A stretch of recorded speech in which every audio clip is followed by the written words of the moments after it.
So hi all welcome back to Poojana blog. So ಈ ಸಲ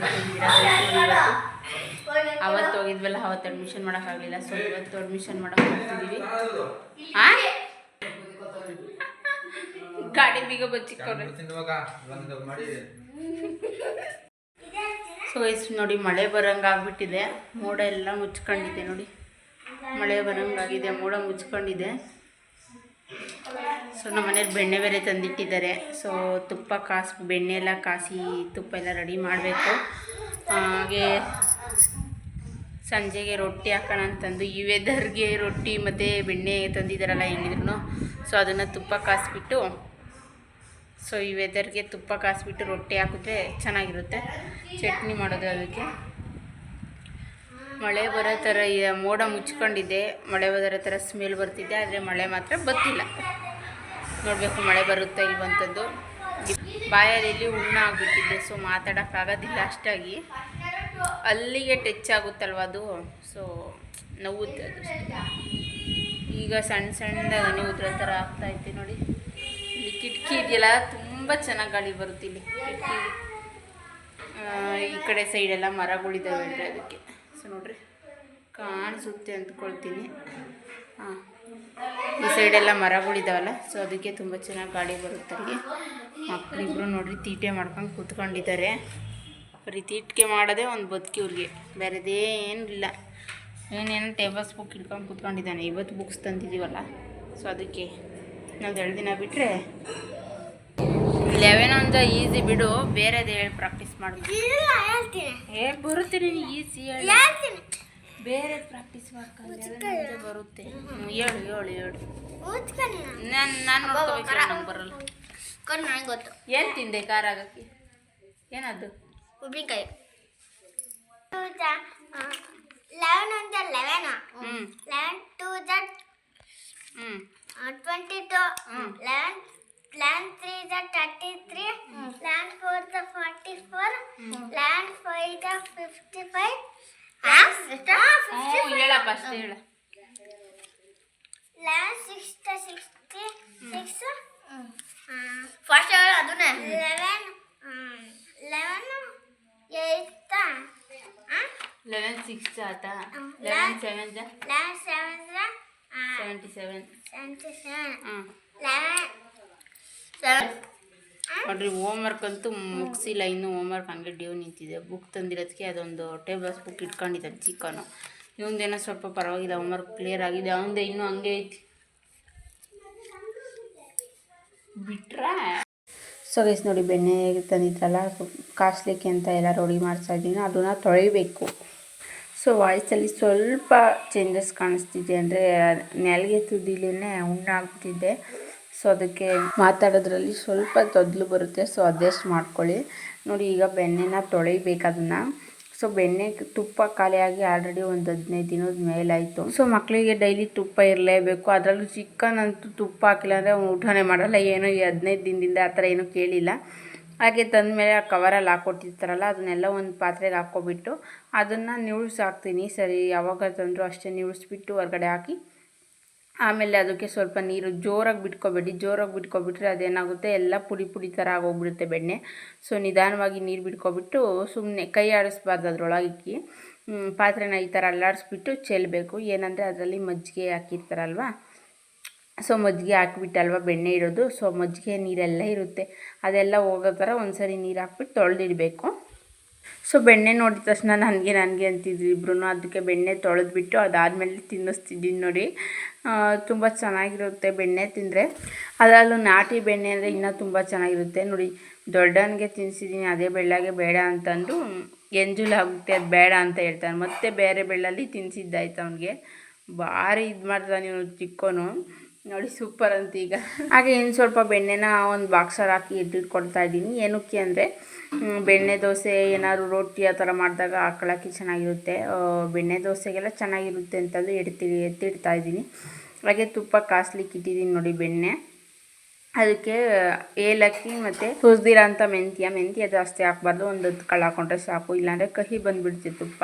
ಹಾಗೆ ಸ್ವಲ್ಪ ಅರಿಶಿನ ಕಲರ್ಗೋಸ್ಕರ 2 ವಿಳ್ಯದಲ್ಲೇ ಹಾಕಿದ್ದೀನಿ. ಸೊ ಮಕ್ಕಳಿಬ್ರು ಇದ್ದಾರಲ್ವ, ಇಬ್ಬರು ಕೇಳ್ತಾರೆ. ಹೆಂಗಿದ್ರು 1 kg ಬೆಣ್ಣೆ ಇರೋದು ಜಾಸ್ತಿನೇ ಇದೆಯಲ್ಲ, 2 ಇರಲಿ ಚೆನ್ನಾಗಿರುತ್ತೆ ಅಂತಂದು 2 ಹಾಕಿದ್ದೀನಿ. ಅದ್ರ ಜೊತೆಗೆ 2 ಬೆಳ್ಳುಳ್ಳಿ ಜಜ್ಜಿ ಹಾಕ್ಕೊಂಡಿದ್ದೀನಿ. ಬೆಣ್ಣೆ ಎಲ್ಲ ಕಾಯೋ ಅಷ್ಟರಲ್ಲಿ ಈ ಕಡೆ ರೊಟ್ಟಿಗೆ ಕಲಸೋಣ ಅಂತಂದು ಕಲಿಸ್ತಾ ಇದ್ದೀನಿ. ಸೊ ರೊಟ್ಟಿಗೆ ನಾನು ಅಕ್ಕಿ ಹಿಟ್ಟು ಮತ್ತು ಗೋಧಿ ಹಸಿಟ್ಟು 2 ಮಿಕ್ಸ್ ಮಾಡಿಬಿಟ್ಟು ಕಲಿಸ್ಕೊಂಡು ಹಾಕ್ಕೊಳ್ತೀನಿ. ತುಂಬ ಚೆನ್ನಾಗಿ ಬರುತ್ತೆ ತೆಳುವಾಗಿ. ಬರೀ ಅಕ್ಕಿ ಹಿಟ್ಟು ಹಾಕಿದ್ರೆ ಏನಂದರೆ ಒಂಥರ ಮುರ್ದು ಹೋಗೋ ಥರ ಆಗುತ್ತೆ. ಸೊ ಸ್ವಲ್ಪ ಗೋಧಿ ಹಿಟ್ಟು ಮಿಕ್ಸ್ ಮಾಡಿಕೊಂಡ್ರೆ ಚೆನ್ನಾಗಿರುತ್ತೆ ರೊಟ್ಟಿಗೆ ಅಂತಂದು. ರಾಗಿ ರೊಟ್ಟಿ ಮಾಡೋದಾದರೆ ಬರೀ ರಾಗಿ ರೊಟ್ಟಿ ಮಾತ್ರನೇ ಮಾಡೋದು, ಸಪ್ರೇಟ್ ಅದಕ್ಕೇನು ಮಿಕ್ಸ್ ಮಾಡಲ್ಲ, ಬರೀ ರಾಗಿ ರೊಟ್ಟಿ ಮಾತ್ರ ಮಾಡ್ಕೊಳ್ತೀನಿ. ಅಕ್ಕಿ ರೊಟ್ಟಿಗೆ ಮಾತ್ರ ಸ್ವಲ್ಪ ಗೋಧಿ ಹಿಟ್ಟು ಮಿಕ್ಸ್ ಮಾಡ್ಕೊಬಿಟ್ಟು ಸ್ವಲ್ಪ ರುಚಿಗೆ ತಕ್ಕಷ್ಟು ಉಪ್ಪು ಹಾಕ್ಕೊಂಡು ಚೆನ್ನಾಗಿ ಕಲಿಸ್ಕೋಬೇಕು. ಜಾಸ್ತಿ ಗಟ್ಟಿಗೂ ಇರಬಾರ್ದು, ಹಾಗೆ ಜಾಸ್ತಿ ನೀರು ಥರ ನೋಡಿ. ಮಳೆ ಬರ್ತಿದೆ, ಟೈಮ್ ಬಂದು ಈಗ 6:30 ಆಗಿದೆ. ಸೊ ಮಳೆ ಬರ್ತಾ ಇದೆ.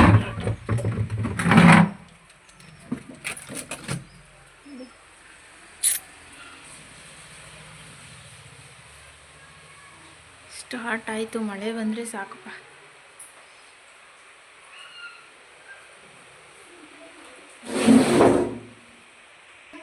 ನೀವು ಇಳಿದು ಬರ್ತೀರಾ ಇಲ್ವಾ ಕೆಳಗಡೆ?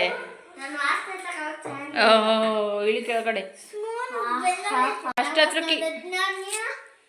ಹತ್ರಕ್ಕೆ ಇಡಬಾರ್ದು, ಮೂಗು ದೂರ ಕೂತ್ಕ. ಇನ್ನು ಸ್ವಲ್ಪ ದೂರ ಬಾ. ಸ್ಮೆಲ್ ಬರ್ತಾಯ್ತಾ? ಚೆನ್ನಾಯ್ತಾ ಕಮ್ಲು? ಸಾರಿ, ಚೆನ್ನಾಗಿ ಕಾಯಬೇಕು ತುಪ್ಪ, ಅವಲೇ ಚೆನ್ನಾಗಿರೋದು.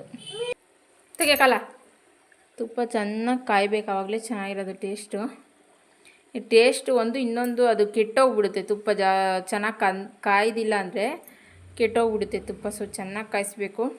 ತುಪ್ಪ ಕಾದಿರೋದು ಯಾವ ಥರ ಗೊತ್ತಾಗುತ್ತೆ ಅನ್ನೋದನ್ನ ಲಾಸ್ಟಿಗೆ ತೋರಿಸ್ತೀನಿ ನಿಮಗೆ. ತುಪ್ಪ ಕಾದರೆ ಇದೇ ಥರ ಇರುತ್ತೆ ಅನ್ನೋದನ್ನ ತೋರಿಸ್ತೀನಿ. ತುಪ್ಪ ಕಾಸ್ತಿದ್ರೆ ಮನೆಗೆ ಮಾತ್ರ ಏನಿಲ್ಲ, ಸ್ಮೆಲ್ಲು ಕೇರಿಗೆ ಹರಡುತ್ತೆ, ಅಷ್ಟು ಚೆನ್ನಾಗಿ ಬರುತ್ತೆ ಸ್ಮೆಲ್ಲು. ಚೆನ್ನಾಗಿ ಬರುತ್ತಿದ್ದು ತುಪ್ಪ ಕಾಸ್ತಾ ಇದ್ರೆ ಮನೆಯೆಲ್ಲ ಗಮ್ ಅಂತ ಗಮ್ಮಲು ಬರುತ್ತೆ. ಸೊ ತುಪ್ಪ ಎಲ್ಲ ಕಾದಿದ್ದಾದಮೇಲೆ ತೋರಿಸ್ತೀನಿ ಯಾವ ಥರ ಆಗಿದೆ ಅನ್ನೋದು ಯಾವ ಥರ ಗೊತ್ತಾಗುತ್ತೆ ಅನ್ನೋದನ್ನ ತೋರಿಸ್ತೀನಿ. ಏನು ಸಂಜೆ ಆಯಿತು. ಸೊ ಇನ್ನು ಸ್ವಲ್ಪ ಹೊತ್ತು ಆದಮೇಲೆ ಚೆನ್ನಾಗಿ ಒಂದು 7 ಗಂಟೆ 7:30 ಆದಮೇಲೆ ಮಕ್ಕಳಿಗೆಲ್ಲ ರೊಟ್ಟಿ ಹಾಕೊಟ್ಬಿಟ್ಟು ತುಪ್ಪ ಹಾಕೊಟ್ಟು ತಿಂದು ಮಾಡ್ಕೊಳ್ತಾರೆ. ನಮ್ಮ ಮನೇಲಿ ಹೋಗಿದ್ದಾರೆ ತುಪ್ಪ ಕಾಸಿದ ತಕ್ಷಣ ಸಂಜೆ ತುಪ್ಪ ಕಾಯಿಸ್ಬಿಟ್ಟು ರೊಟ್ಟಿ ರೆಡಿ ಇರಬೇಕು ಅಂತಂದು. ಸೊ ಅದಕ್ಕೆ ತುಪ್ಪ ಕಾಯ್ದಕ್ಕೆ ಇಟ್ಟಿದ್ದೀನಿ, ರೊಟ್ಟಿ ರೆಡಿ ಮಾಡಬೇಕು. ರೊಟ್ಟಿಗೂ ಎಲ್ಲ ಕಾಯಿಸ್ಬಿಟ್ಟು ಇಟ್ಟಿದ್ದೀನಿ. ತುಪ್ಪ ಒಂದು ಕಾಯಿಸ್ಬಿಟ್ರೆ ಎಲ್ಲರೂ ಬಂದಮೇಲೆ ಬಿಸಿಗೂ ರೊಟ್ಟಿ ಹಾಕ್ಲಿಕ್ಕೆ ಸರಿ ಹೋಗುತ್ತೆ. ಸೊ ರೊಟ್ಟಿ ಅಂದರೆ ಚೆನ್ನಾಗಿ ಹಾಕ್ತೀನಿ ನಾನು, ತೆಳುವಾಗಿ ರೊಟ್ಟಿ ಚೆನ್ನಾಗಿ ಹಾಕ್ತೀನಿ. ಕೆಲವರು ದಪ್ಪ ಮಾಡ್ತಾರೆ ರೊಟ್ಟಿನ, ಸೊ ನಾನು ತೆಳುವಾಗಿ ಮಾಡ್ತೀನಿ, ಚೆನ್ನಾಗಿರುತ್ತೆ ನಾನು ಮಾಡೋ ರೊಟ್ಟಿ. ಕರೆಂಟ್ ಇಲ್ಲ, ಸ್ವಲ್ಪ ಮಳೆ ಬಂದರೆ ಸ್ವಲ್ಪ ಕರೆಂಟ್ ತೆಗೆದುಬಿಡ್ತಾರೆ. ಸೊ ತುಪ್ಪ ಕಾಸ್ಲಿಕ್ಕೆ ಆ ಕಡೆ ಲೋ ಫ್ಲೇಮಲ್ಲಿ ಇಟ್ಬಿಟ್ಟು ಈ ಕಡೆ ರೊಟ್ಟಿ ಹಾಕೋಣ ಅಂತಂದು ಇನ್ನೇನು ಆಗ್ತಾ ಬಂದಿತ್ತಲ್ವ ತುಪ್ಪದ್ದು. ಸೊ ಅಷ್ಟರಲ್ಲಿ ಮಕ್ಕಳು ಬೇರೆ ನಿದ್ದೆ ಮಾಡಬೇಕು, ನಿದ್ದೆ ಅಂತಿದ್ರು. ಅದಕ್ಕೆ ರೊಟ್ಟಿ ಹಾಕ್ಬಿಡೋಣ, ಮಲ್ಕೊಬಿಡ್ತಾರೆ ಹಂಗೆ ತಿಂದಾಲೇನೆ ಅಂತಂದು ರೊಟ್ಟಿ ಹಾಕ್ತಾಯಿದ್ದೀನಿ. ನೋಡಿ ಎಷ್ಟು ತೆಳುವಾಗಿ ಉರಿ ಕಡಿಮೆ ಇಟ್ಬಿಟ್ಟು ಲೋ ಫ್ಲೇಮಲ್ಲಿ ಇಟ್ಟು ಈ ಥರ ತೆಳುವಾಗಿ ಎಳ್ಕೊಬೇಕು. ಹೈ ಫ್ಲೇಮಲ್ಲಿ ಇಟ್ಬಿಟ್ರೆ ಕೈಯೆಲ್ಲ ಸುಡುತ್ತಲ್ಲ, ಸೊ ದಪ್ಪನೇ ಬಂದುಬಿಡುತ್ತೆ. ಹೈ ಫ್ಲೇಮಲ್ಲಿ ಇಟ್ಟರೆ ತೆಳುವಾಗಿ ಬರಲ್ಲ. ನೋಡಿ ಎಷ್ಟು ತೆಳುವಾಗಿ ಬಂದಿದೆ. ಸೊ ಅವಾಗೆಲ್ಲ ಒಲೆಗೆ ಮಾಡ್ತೀರಿ ನೋಡಿ, ಒಲೆಗೆ ಮಾಡಬೇಕಾದ್ರೆ ದಪ್ಪ ಬಂದುಬಿಡುತ್ತೆ. ಏಕೆ ಅಂದರೆ ಉರಿ ಜಾಸ್ತಿ ಇರುತ್ತಲ್ಲ, ಗ್ಯಾಸ್ ಥರ ಉರಿ ಕಡಿಮೆ ಜಾಸ್ತಿ ಮಾಡೋಕ್ಕಾಗೋದಿಲ್ವಲ್ಲ, ಅದಕ್ಕೆ ದಪ್ಪ ಬಂದುಬಿಡುತ್ತೆ. ಈ ಕಡೆ ನೋಡಿ ತುಪ್ಪನೂ ಕಾಯ್ತಾ ಇದೆ, ಇನ್ನೇನು ಆಗ್ತಾ ಬಂತು ನೋಡಿ. ಕಲರ್ ಎಷ್ಟು ಚೇಂಜ್ ಆಗಿದೆ. ಆಗಲೇ ಲೈಟ್ ಕಲರ್ ಇತ್ತು, ವೈಟ್ ಆಗಿದೆ, ಆಗಲಿ ಸ್ವಲ್ಪ ತಿಳಿದ್ಕೊಂಡಿದ್ದೆ ಕಲರು. ಸೊ ಗೈಸ್ ನೋಡಿ ತುಪ್ಪ ಯಾವ ಥರ ಆಗಿದೆ ಅಂತಂದು. ಏನಂದರೆ ತುಪ್ಪ ಆಗಿದೆ ಅನ್ನೋದು ಯಾವ ಥರ ಅನ್ನೋದು ಗೊತ್ತಾಗುತ್ತೆ ಅಂದರೆ ಹೇಳ್ತೀನಿ, ಒಂದು ನಿಮಿಷ. ಸ್ಪೂನ್ ತಗೊಂಡು ನೋಡಿ, ಈ ಥರ ವಿಳ್ಯದೆಲೆ ಚೆನ್ನಾಗಿ ಕ್ರಿಸ್ಪಿಯಾಗಿ ಬಂದಿರುತ್ತಿದ್ದು. ವಿಳ್ಯದೆಲೆ ನೋಡಿ ಎಷ್ಟು ಕ್ರಿಸ್ಪಿಯಾಗಿದೆ ಅಂದರೆ ಮುರಿದ್ಬಿಟ್ರೆ ಕರುಮ್ ಅನ್ನೋ ಥರ ಆಗುತ್ತಿದ್ದು, ಅಷ್ಟು ಇದಾಗುತ್ತೆ. ಹಾಗೆ ಇದು ಬೆಳ್ಳುಳ್ಳಿ, ನಿಮಗೆ ವಿಳ್ಯದೆಲೆ ಗೊತ್ತಿಲ್ಲ ಅಂದರೆ ಈ ಥರ ಬೆಳ್ಳುಳ್ಳಿ ಬ್ರೌನ್ ಕಲರ್ ಬಂದಿರಬೇಕು. ಈ ಥರ ಬ್ರೌನ್ ಕಲರ್ ಬಂದಿದ್ದರೆ ಪಕ್ಕ ತುಪ್ಪ ಚೆನ್ನಾಗಿ ಕಾದಿದೆ ಅಂತಂದು. ಇದೆಲ್ಲ ಮೆಂತ್ಯ ಮತ್ತು ಏಲಕ್ಕಿ ಕುಟ್ಟಾಕಿದ್ನಲ್ಲ, ಸೊ ಅದ್ರದ್ದು ಇದು ಪುಡಿ ಎಲ್ಲ ಕೆಳಗಡೆ ತಳದಾಗಿರೋದಷ್ಟೆಲ್ಲ ಅದ್ರದ್ದೇ. ಅದೇನು ವೇಸ್ಟ್ ಮಾಡೋ ಆಗಿಲ್ಲ, ಅದನ್ನು ಕೂಡ ಯೂಸ್ ಮಾಡ್ತೀನಿ. ಯಾವ ಥರ ಅಂತ ಹೇಳ್ತೀನಿ. ಅದಕ್ಕೆ ರಾಗಿ ಬಿಸ್ಕತ್ ಮಾಡ್ಕೊಡ್ತೀನಿ ಮಕ್ಕಳಿಗೆ. ತೋರಿಸ್ತೀನಿ ಅದು ಕೂಡ ಯಾವ ಥರ ರಾಗಿ ಬಿಸ್ಕತ್ ಮಾಡೋದು ಅಂತಂದು. ಈಗ ಇಷ್ಟೇ, ಇದು ಇನ್ನು ಸ್ವಲ್ಪ ಆರಬೇಕು, ಬಿಸಿ ಇದೆ. ಬೆಳಗ್ಗೆನೇ ಇನ್ನು ಬೆಳಗ್ಗೆ ಎದ್ಬಿಟ್ಟು ಸೋಸಿಬಿಟ್ಟು ಎತ್ತಿಟ್ರೆ ಆಯಿತು. ಸೊ ತುಪ್ಪ ನೋಡ್ತೀರಾ ಅನ್ನಿಸ್ತದೆ, ಎಷ್ಟು ಚೆನ್ನಾಗಿ ಬಂದಿದೆ ನೋಡಿ. ಇನ್ನು ಬೆಳಗ್ಗೆ ಆದರೆ ರವೆ ಥರ ಇನ್ನೂ ಚೆನ್ನಾಗಿದಾಗಿರುತ್ತೆ. ಏನಂದರೆ ಇವತ್ತಿನ ವಿಡಿಯೋ ಇಷ್ಟೇ. ವಿಡಿಯೋ ಇಷ್ಟ ಆಗಿದ್ರೆ ಲೈಕ್ ಮಾಡಿ, ಶೇರ್ ಮಾಡಿ, ಸಬ್ಸ್ಕ್ರೈಬ್ ಮಾಡಿಕೊಡಿ. ಸಿಗೋಣ ನಾಳೆ ಮತ್ತೊಂದು ವಿಡಿಯೋದೊಂದಿಗೆ. ಅಲ್ಲಿವರೆಗೂ ಟೇಕ್ ಕೇರ್, ಬಾಯ್.